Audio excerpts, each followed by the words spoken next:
Ini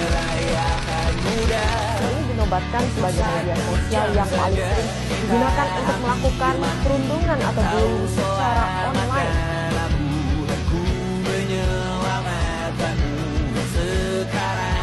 Stop cyberbullying. 5, 4, 3, 2, 1. Halo semuanya, selamat bergabung nih di podcast kali ini. Jadi di episode kali ini kita bakal ngobrolin sesuatu yang sebenarnya dekat banget nih sama kehidupan kita sehari-hari. Apalagi sebagai mahasiswa dan pengguna media sosial. Ya, topik kita hari ini adalah cyberbullying dan etika bermedia sosial. Karena kita bisa berkomunikasi dengan siapa saja lewat media sosial. Tapi di sisi lain, kemudian itu juga bisa menimbulkan masalah kalau kita nggak menggunakannya dengan bijak. Nah, hari ini kita nggak sendirian nih. Kita sudah mengundang dua teman kita yang bakal ikut ngobrol dan membahas masalah ini dari sudut pandang yang berbeda. Halo semuanya, boleh kenalan dulu nggak nih? Oke, halo semuanya.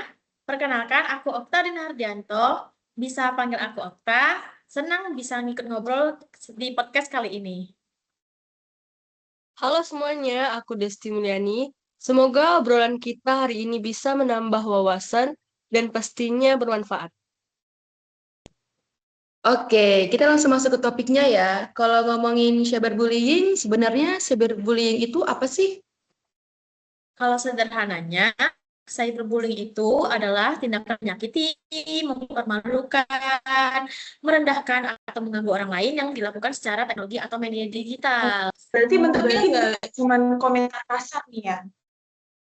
Betul, Kak Dinda. Bentuknya bisa macam-macam, misalnya komentar menghina, body shaming, menyebarkan rumor, mempermalukan seseorang di media sosial, mengirim pesan yang mengganggu, atau menyebarkan foto dan informasi pribadi secara tanpa izin. Kalau misalnya seseorang bilang, ih aku cuma bercanda kok, apakah itu berarti tindakannya bukan cyberbullying?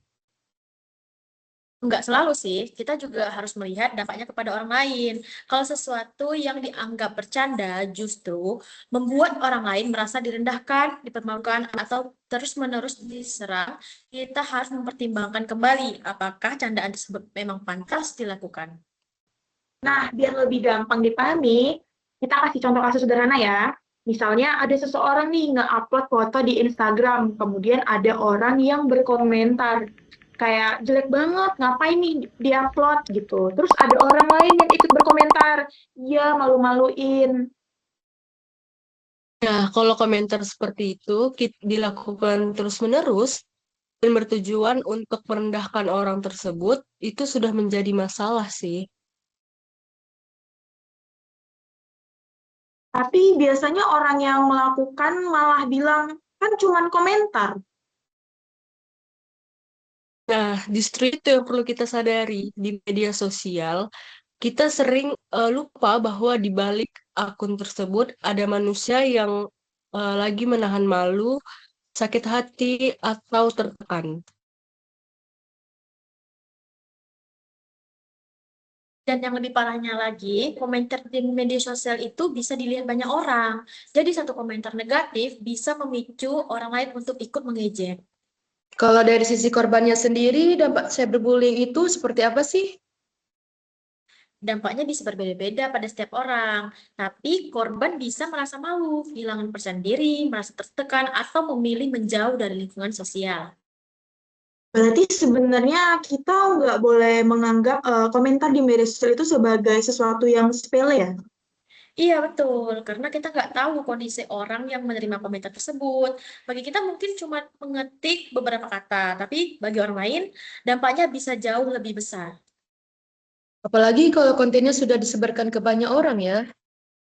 Iya, karena di dunia digital, sesuatu bisa menyebar dengan cepat dan meninggalkan jejak digital. Nah, setelah kita tahu nih cyberbullying dan dampaknya, sekarang kita bahas bagian yang nggak kalah penting, yaitu etika bermedia sosial. Kalau menurut kamu, Kak Desti, sebagai pengguna media sosial, hal paling dasar yang harus kita lakukan itu apa sih? Menurut aku yang paling dasar adalah berpikir sebelum posting atau berkomentar. Maksudnya seperti apa tuh? Nah, sebelum mengirim komentar, kita bisa bertanya ke diri kita sendiri. Jika perkataan ini ditujukan kepada aku, apakah aku akan merasa nyaman? Kalau jawabannya tidak, mungkin kita perlu berpikir ulang sebelum mengirimnya kepada orang lain. Wah, sederhana tapi sebenarnya penting banget ya. Nah, ini menarik sih, karena di media sosial kan pasti ada orang yang pendapatnya berbeda dengan kita nih ya. Iya, dan itu normal. Kita nggak setuju dengan pendapat seseorang, tapi kita tetap harus menyampaikan ketidaksetujuan dengan cara yang sopan. Jangan menyerang pribadi orangnya. Oke, selain berpikir sebelum komentar dan menghargai perbedaan, ada apa lagi sih? Ya, pertama, jaga privasi orang lain. Jangan menyebarkan foto, video, atau chat dan informasi pribadi tanpa izin. Yang kedua, jangan menyebar informasi yang belum kita periksa kebenarannya. Dan yang ketiga, jangan ikut-ikut cyberbullying walaupun kita bukan pelaku utama. Kalau kita ikut menyebarkan, memberikan komentar, atau menertawakan korban, kita tetap membantu memperbesar masalah. Jadi cuma ikut-ikutan pun ternyata bisa ya memberikan dampaknya. Iya, betul, Kak Sabrina. Nah, sekarang kita balik nih ke kehidupan sehari-hari. Misalnya kita melihat teman atau orang lain sedang menjadi korban cyberbullying, apa nih yang sebaiknya kita lakukan? Pertama itu, jangan ikut menyebarkan konten atau komentar yang menyerang korban. Nah, yang kedua, kalau diperlukan, simpan bukti seperti screenshot. Terus kalau di media sosial, Nah, kita bisa menggunakan fitur report atau blog yang tersedia di platform tersebut. Dan yang paling penting, kita bisa mendukung korban, jangan malah menyalahkan korban. Contohnya jangan bilang, makanya jangan upload. Iya, betul. Lebih baik kita mendengarkan dan bantu mereka mencari solusi. ini sekarang kita masuk ke bagian yang berkaitan langsung dengan mata kuliah kita, yaitu kewarganegaraan. Ya, jadi kenapa cyberbullying dan etika bermedia sosial bisa dikaitkan dengan kewarganegaraan? Karena saat ini kita bukan hanya hidup sebagai warga negara di dunia nyata, tetapi juga bagian dari masyarakat digital. Kita memang memiliki hak untuk menggunakan teknologi dan menyampaikan pendapat, tapi kita juga memiliki tanggung jawab untuk menghormati hak dan privasi orang lain. Jadi kebebasan berpendapat bukan berarti bebas menghina. Betul. Dan bebas menggunakan media sosial juga bukan berarti bebas menyebarkan apapun. Tepat sekali. Tepat Justru sekali. sebagai warga digital yang bertanggung jawab, kita harus bisa menggunakan teknologi secara cerdas, etis, dan tidak merugikan orang lain. Kalau boleh kasih satu pesan nih untuk teman-teman mahasiswa yang setiap hari menggunakan media sosial, kira-kira apa nih pesannya?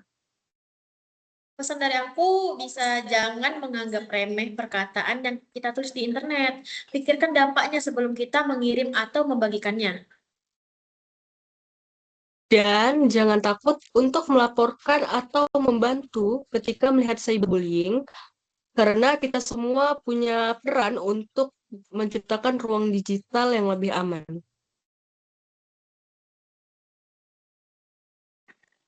Kalau dari kita sebagai host, mungkin pesannya sederhana. Sebelum mengetik, pikirkan dulu. Karena satu komentar mungkin cuma membutuhkan waktu beberapa detik untuk ditulis, tapi dampaknya bisa dirasakan orang lain jauh lebih lama. Jadi, dari pembahasan kita hari ini, kita bisa belajar bahwa media sosial bukan cuma tempat untuk berbagi dan berkomunikasi. Tapi ini juga menjadi ruang di mana kita juga harus menerapkan etika dan tanggung jawab kita sebagai warga digital. Beda pendapat itu biasa, tapi menghargai orang lain tetap harus menjadi prioritas. Jangan ikut melakukan cyberbullying. Jangan menyebarkan sesuatu yang bisa merugikan orang lain. Dan jadilah warga negara beretika dan bertanggung jawab. Sekian podcast dari kelompok kami. Terima kasih sudah menonton.